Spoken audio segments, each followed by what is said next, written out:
that one trend that everyone else seems to be obsessed with, but you would rather swallow a whole bus hole, you would rather walk barefoot on concrete than ever be seen caught dead wearing that item. Everyone has at least one item, if not many items, that they would not be seen caught dead wearing. No sir, no chance. And that's exactly what this video is going to be about, okay? These are the pieces that you cannot pay me a nickel, dime, or cent to ever wear. Some of these pieces should have never been made. I don't know who was on the design team, who was on the council that approved these pieces, okay? Some of these pieces should have never seen the day of the light. But I mean, alas, they gave me a video opportunity, so I mean, thank you, design team.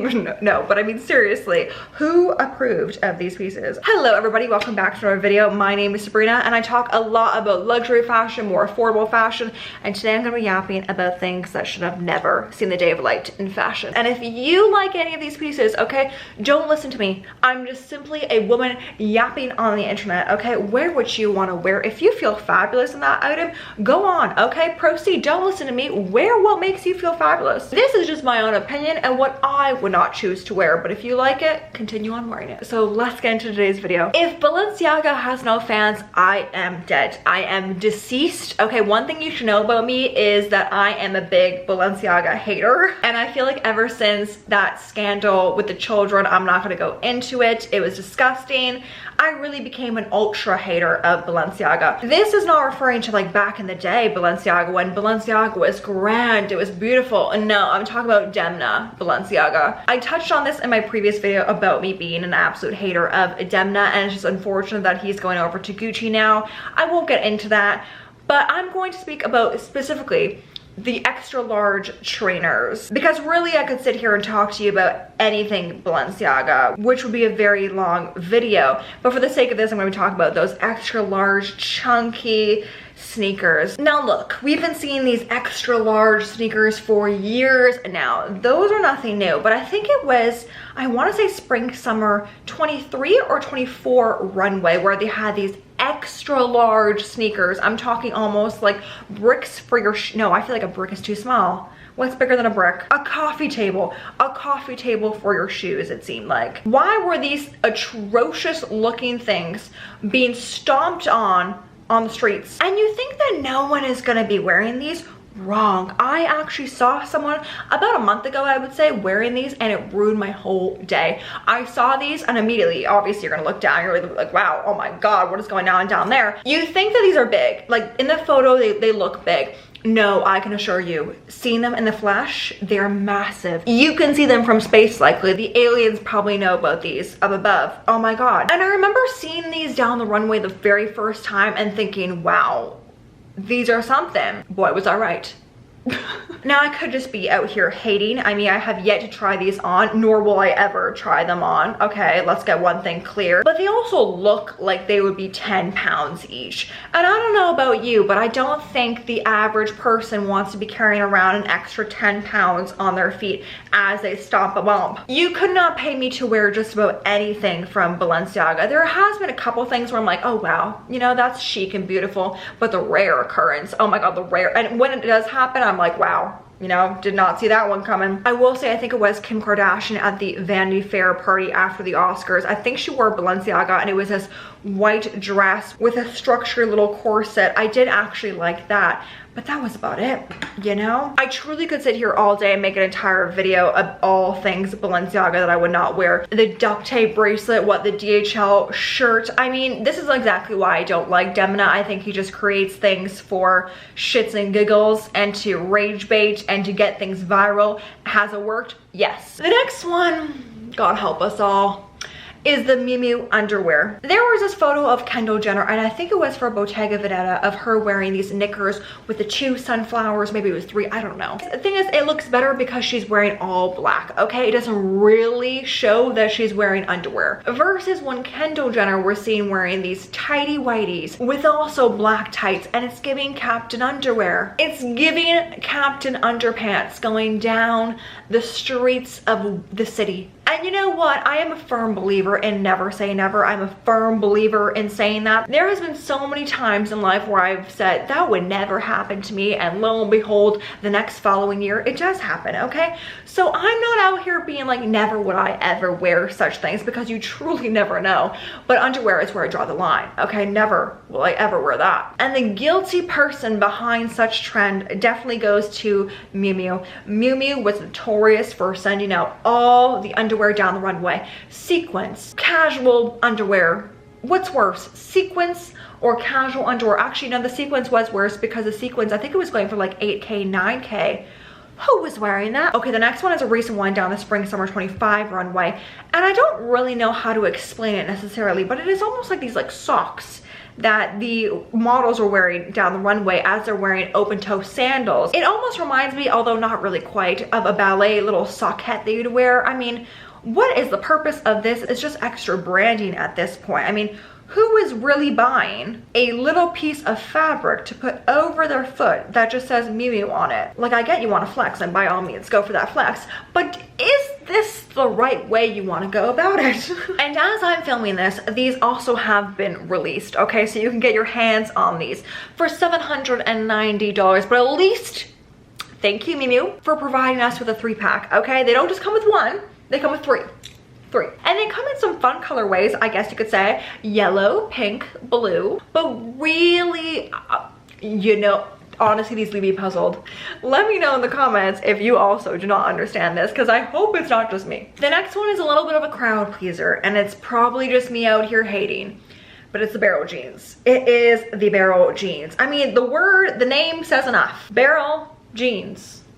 Barrels on our legs. Hello. Hello, big red flag. As someone with big hips, and you know, maybe this is the issue, I don't really feel the need to accentuate the rest of my legs as well. It almost makes me look like a balloon on the bottom. And you know what, maybe that's my issue. Maybe I don't like it, which, you know what, again, like, if you like something, continue on wearing it. Don't listen to me. And it could just be the fact that I look at trends a little bit differently. Like, I feel like unless I truly love a trend, I just know that sometimes it's not worth investing in trends. They're going to last a couple months and they're gonna die off. And I just feel like, yes, barrel jeans have lasted a little bit longer than I think they should have lasted. A barrel jean, in my opinion, is different from, let's say, for example, a skinny jean. A skinny jean is a classic. It may not be in trend right now, but rest assured it will come back. A barrel jean, however, is not a classic to me. This is just simply a absolute trend that we are gonna look back on and be like, what were we thinking? As if the Balenciaga XL sneaker wasn't enough. Okay, the next one gets me going. Okay, it gets me heated. And it has gotten me heated for the past, I wanna say, 1.5 years now. And it's the row, not the mesh flat. I call it the water shoe because it looks like a straight up water shoe. And I don't know what's worse, the water shoe or the fact that it is sold for over $1,000, or I believe just under $1,000. As if that makes it any better, okay? If it's under $1,000, over $1,000, regardless, it is way too much money for a shoe that looks like it should be $2 tops. The mesh shoe, although I think is too much, it's the water shoe that blows the mesh shoe out of the park. The mesh shoe is absolutely beautiful compared to the water shoe. And the brand that is notorious for this water shoe is the Row. When the Row released this absolute monstrosity of a water shoe, I thought it was the end of the world. And then they released the water shoe boot. I saw this shoe a year ago and I'm still floored. I'm still flabbergasted. This shoe is just doing the absolute most when no one asks for this. Was it you? I don't think it was you, because I do think that you have fabulous sense. But then we also go into more of a similar shoe. This one has to be better though. Now recently COS had a runway show in Athens, Greece for their spring summer 25 collection, which is already in stores. You can already purchase this online, which is how I came about this shoe. This shoe is the COS Sock Boot, and I believe this is selling for $250 USD. The sock boot and the PVC heel is something that we need to retire, and I feel like we've been needing to retire this shoe for years now, and these two shoes do not want to be laid to rest. They want to still roam the earth. But why you'd want to look like you're going down the street wearing nothing but you're also still wearing a shoe. I get the appeal. You know, it sounds actually quite cool. A shoe that doesn't look like a shoe, but is a shoe. I get it, you know? This shoe is definitely very similar to the Bottega Veneta sock boot, which they also have in a heel form. I don't know what's worse, the flat or the heel form, but something about the COS shoe, maybe, you know, I can get behind it because they're making it a more affordable version of it. It's more of a high street version, but no.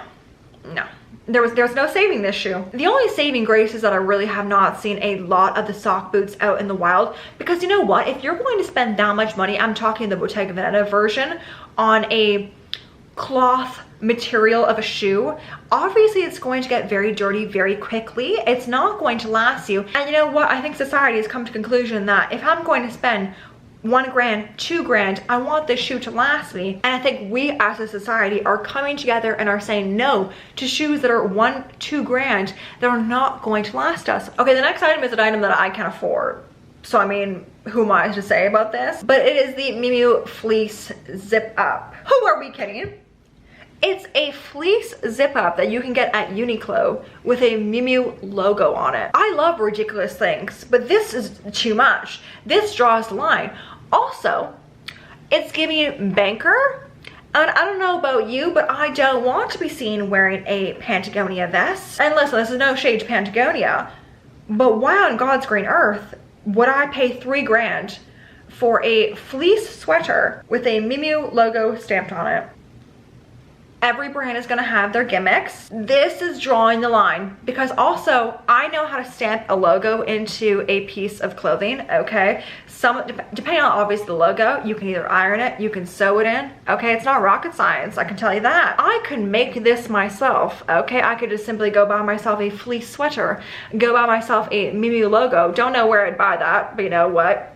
When a girl wants it, I'll figure it out and put it in myself. Nothing that is $3 grand should be, you can make this at home, DIY it. No, if I'm paying $3 grand for something, it better be something that I cannot DIY. Then again, I cannot even afford this Miu Miu fleece jacket, but even if I could, would I? No, absolutely not. The last and final item. This item has been duped so much, and two, it's been duped so much because of how silly it is, and it is the Prada Rafia Tote. Now, if anyone were to gift me this, I would gladly accept. But the thing is, a Rafia tote with just a logo on it is not doing much for me. I need more. I need more for how much I'm going to spend on a handbag. The Rafia tote bag is just screaming, I can go buy this at the local arts and crafts store and stamp a Prada logo on it. And while I understand the hustle, okay, these luxury brands need to pump out summer, spring, fall, winter items.